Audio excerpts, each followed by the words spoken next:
always just scrape the surface of these, but we've got Dear Dr. Karyn questions. They build up when we don't handle them, so we're going to give you one right now, which is a toughie. I'm on the verge of a divorce with my husband. I don't want it, but he does. He says he doesn't feel the chemistry or the spark anymore. So she said he needs to invest time in the relationship. As you've said on the show in the past, he doesn't have the desire to. He said he had spark and chemistry 16 years ago, and he didn't have to work on it, and now it's just gone away. So what is she supposed to do? What can she wants to know what she can do to get the desire back.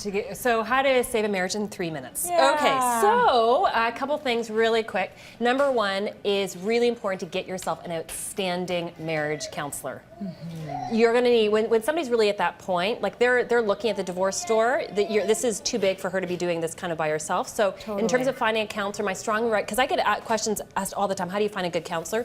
Go to somebody who's been recommended. Do not go to the Yellow Pages. Do not just do something online. Really go to somebody who's actually recommended. And the thing that I'd actually really recommend, make sure that they've got training in either psychology or marriage and family therapy, but really focus on, are they going to be solution oriented? Because especially with men, the traditional talk therapy does not work. And in fact, it will actually work against you. If you go to somebody and they just talk, well, how does that make you feel? Forget it. You're going to lose the guy. You need an action plan. You need a strategic, solution-oriented therapist. Okay, so it's very, very important to make sure you're kind of finding the right person. So that's kind of like one part to it. But the second part is it kind of goes back to this whole thing around the spark. And you know, one of the things when I actually, you know, at our center, obviously this is what we do. And when I actually work with a couple, and if somebody says, you know, we had this spark and then all of a sudden we lost the spark, I will be starting to study, well, what actually happened that you actually lost? Your feelings, your emotions, that it's going to follow, like, there's a clue that you actually have to kind of figure it out, okay? So you have to kind of find what actually happened when you actually lost the spark. Did the person, were they working too much? Were they working too little? Did they not take care of themselves? Like, what actually happened?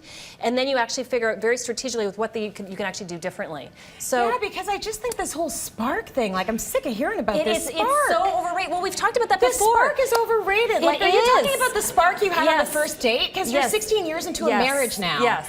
You don't get that anymore because you live with that person. But it can come back. It can come back. He leaves the toilet seat up. You got kids. There's bills to pay. Like, it's like it's life. The spark. Yeah. So I think that's part of it. It's like it's not. There will be moments where the spark is going to go like this. That's normal. It ebbs and flows. It's not like this all the time. It's going to go like this. So when it goes like this, okay. So what do we have to do to kind of pull it up? So you need a solution-oriented therapist to really kind of help you figure out a plan of how what you're going to do to kind of pull it back up. Yeah, maybe it's the word I have a problem with, because it's like, what do you find special in your partner? And that's going to evolve and that's going to change over time. Like, I love my husband more because he's a great father. Are we having hot dates like we used to? No. So I don't call that spark, but find different reasons to love them and think back to the things that really count to you. Anyways, I don't know anything. I'm not a marriage counselor.